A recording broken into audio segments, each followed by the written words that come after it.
Là, ici, c'est la partie aménagée. Ça, c'est l'intérieur. Ça, c'est ma chambre. En gros, ma chambre, couloir, etc., salle de bain. Ici, j'ai les pannes qui viennent reprendre l'ossature derrière de mes tuiles, des litos, etc. Ici, de la même manière, j'ai la structure pour le plancher. Du coup, structure en bois pour le plancher qui vient au-dessus. Et là, moi, ce que je cherche à isoler, ça va être cette partie-là, jusqu'à retrouver l'isolation sur mes murs, qui est côté intérieur avec le placo. Donc là, je vais blinder le boîte de cellulose sur la partie horizontale. Là, il faut que je trouve quelque chose sur la partie verticale. Je vais isoler la partie rampant sur l'épaisseur de mes pannes. Là, blinder de boîte de cellulose sur le plancher de mon grenier, sur la partie horizontale. Et je ne peux pas mettre de la ouate de cellulose ici ou ici parce que ce sont des parties verticales ou en pente. Et donc du coup, ça ne va pas tenir. Et ensuite, pareil de l'autre côté, hein, je vais remplir ici sur l'épaisseur. Ici sur les montants verticaux. Ici sur la partie horizontale. Et jusqu'à rejoindre l'isolation de mes murs qui est en dessous. Du coup, je vais même aller jusqu'au bout, là, quasiment. Jusqu'au cache-moineau. Et du coup, l'isolation de mes murs en dessous, c'est par le placo, à peu près à ce niveau-là. Et comme ça, j'aurai bien pas de rupture de pont thermique et l'intégralité de mon isolation. J'ai déjà un placo qui a été installé avec 8 cm de polystyrène. Là, sur les parties verticales, pareil. Donc là, pareil, hein, tac et tac. Là, sur mon plancher, entre là et là, j'ai rien. Là, j'ai un peu de laine de verre existante, là et là, que je vais virer. Et là, j'ai déjà un peu de laine de verre existante que je vais virer aussi. Et là, pour le coup, j'ai que 8 cm de polystyrène, là et là. Donc du coup, c'est-à-dire une isolation de pas grand-chose. Et donc du coup, derrière, je vais ajouter ici plus 10 cm en panneau de fibre de bois. Mais je vais rajouter un peu d'épaisseur encore derrière, c'est-à-dire que je peux faire du 10 plus 8 cm ou 10, suivant les cas.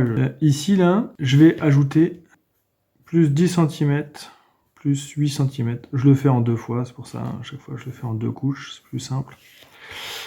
8 cm, ces panneaux, c'est pareil, en panneau, fibre de bois. Et ici, c'est ouate de cellulose, soufflé. Et ici, pareil, ouate de cellulose, 33 cm, je crois, quelque chose comme ça. Voilà, c'est très efficace. Là aussi, là ça l'est un peu moins, mais voilà. J'ai un accès par mes combles, ici, donc du coup on se promène, c'est facile, hein, on souffle. Et là, par contre, sur le côté, je vais faire des trappes ici, pour rentrer derrière, là, dans le petit espace qui n'est pas grand, vous verrez. Là, ma maison, elle fait 10 mètres de long.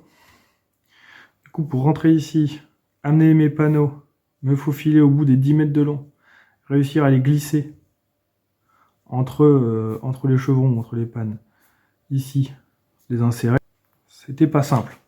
Pareil de ce côté-là. Bon, après, j'ai des spécificités. Côté lucarne. Lucarne, en fait, vu que la lucarne, elle est comme ça, en fait, j'ai plus d'accès. Donc, en fait, j'ai fait autant de trappes que de portées que j'avais disponibles. C'est pareil sur l'escalier. L'escalier, lui, il n'y a pas cette partie-là, hein, puisque l'escalier, il est directement en biais comme ça, et du coup, il n'y a pas ça. Donc, du coup, ça ferme, en fait. Ça fait des petites chambres, ici.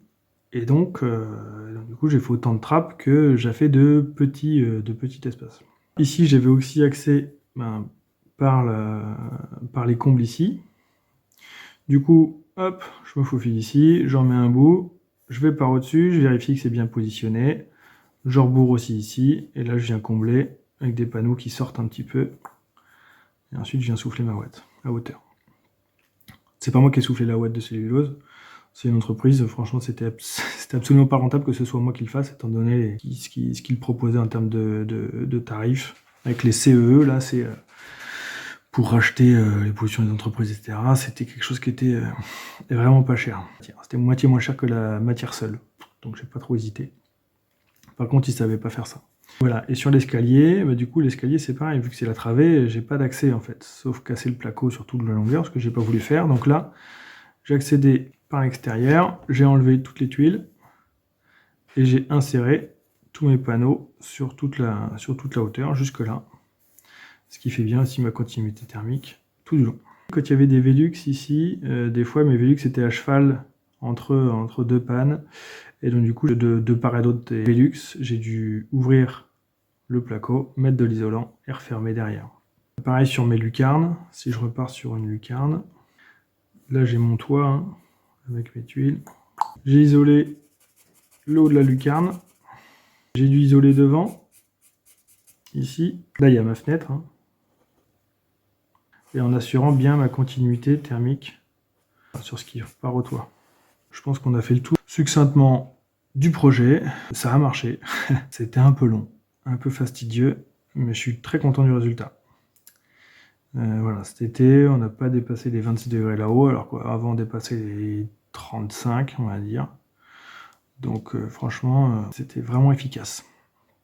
J'ai trouvé, et surtout, on verra cet hiver aussi en termes de gain de chauffage. Et là, vu que j'ai les factures, je pourrais vous dire. Et pour un coût total du projet de 1200 € de matériaux que j'ai posé moi, plus en gros 800 € de watts soufflés. On peut aller voir maintenant ce qui se passe en vrai. Je vous invite à aller voir la suite.